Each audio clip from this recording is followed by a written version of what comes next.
Right, so yeah, greetings guys and welcome to yet another movie review. My name is Ronny Onkyo and as always I'm joined by, Mr. Robert Munuku, one of the best film buffs and film reviewers in East Africa. So yeah, we've been doing a bunch of reviews. Today we are going to review Captain America: A Brave New World. Just dropped this year, earlier on February 2025. I've seen from the reviews, Rotten Tomatoes gives it like a 54% out of 100. So I'd love to hear, what you think about it, but I'm gonna get a rating much later. So this one actually introduces a new Captain America because we have Sam Wilson. That's the character that played Falcon, or that Falcon the superhero was Sam Wilson. And Sam Wilson then becomes Captain America. Yeah. He's called to become Captain America. So he's no longer Falcon, and there's someone who, in this particular movie, is his protege, becomes Falcon. So, and then in this movie, we have the introduction at the end. It's not a spoiler because it was in the trailer anyway. We have the first time we see on TV, I'm very sure it's the first time, Red Hulk. And we've never seen him before, but Red Hulk is in the comic. We have Grey Hulk as well in the comics. And obviously the common Green Hulk. Yeah. I mean, yeah. Also, we see Anthony Mackie, being the Captain America, first black person of color, being, one of the stars of the show. Yes. So, what do you think? Do you think he did a good role, played a good role? Yeah. And I think Anthony Mackie being Captain America was very well written into the story because Anthony Mackie, the actor, was Sam Wilson, who was Falcon, the superhero. Yeah. And again, if you follow the story they give you in the Marvel Cinematic Universe, he then becomes Captain America. So it's not really because he's black, it just, Sam Wilson could have been white, but he ends up being Captain America.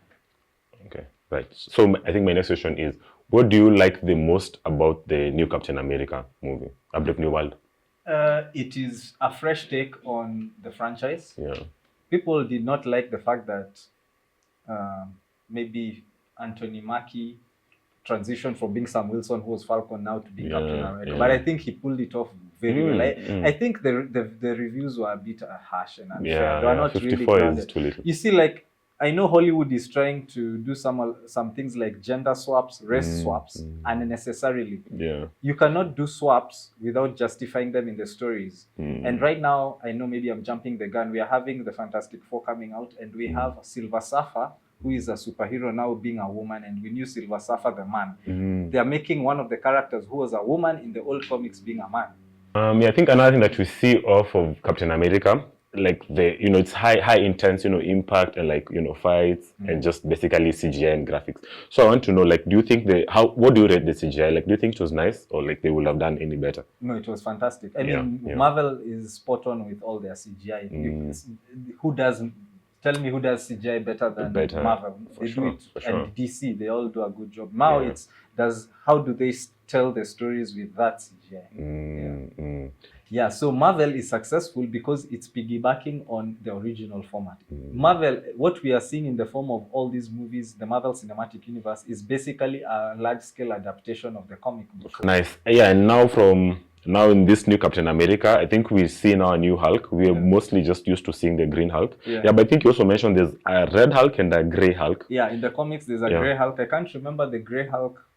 I need to reread my comics. I have a box of comics at home. But shout out, he gave me, he's the first person to give me a comic book, or rather to sue me a comic book. So shout out to you. Thank you. I don't know if this is gonna make it, but yeah. Yeah, so Grey Hulk, I think, was the intergalactic Hulk that was in another planet, if I'm not wrong. I need to reread. So the Red Hulk is introduced in A Brave New World in the form of no spoiler meant, but it's in the trailer. The president morphs into the Red Hulk and he runs amok. And actually, Captain America loses the fight.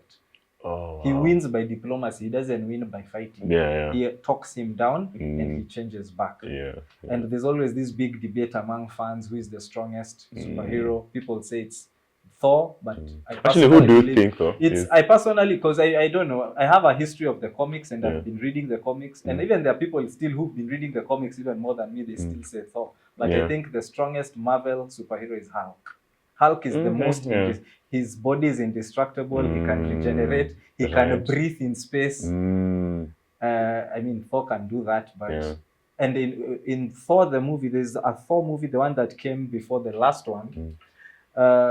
He fights with Hulk, and he kinda low key wins, but I don't. In the comics, that never happens. Hulk is the strongest superhero, biggest even. And if in the same way in the DC universe, it's hands down Superman is the strongest. And so now I also want to hear, like, how would you rate it on a scale of 1 to 10? I would give it 6 over 10. Yeah. Okay. 6 is a strong bad. 6. Yeah, but possibly we're going to be seeing more. I think this is not like the last. Actually, they're probably going to do an America's Avengers story. movie, because you know there's always a post-credit scene in every Marvel movie. They did a post-credit scene and it teased out, and also Anthony Mackie and all these other actors who play the characters in the Marvel universe, they posted something teasing, like they posted seats of various superheroes. So they are teasing a new Avengers. So we might see a new Avengers movie before we see a new Captain America. Exactly. Okay.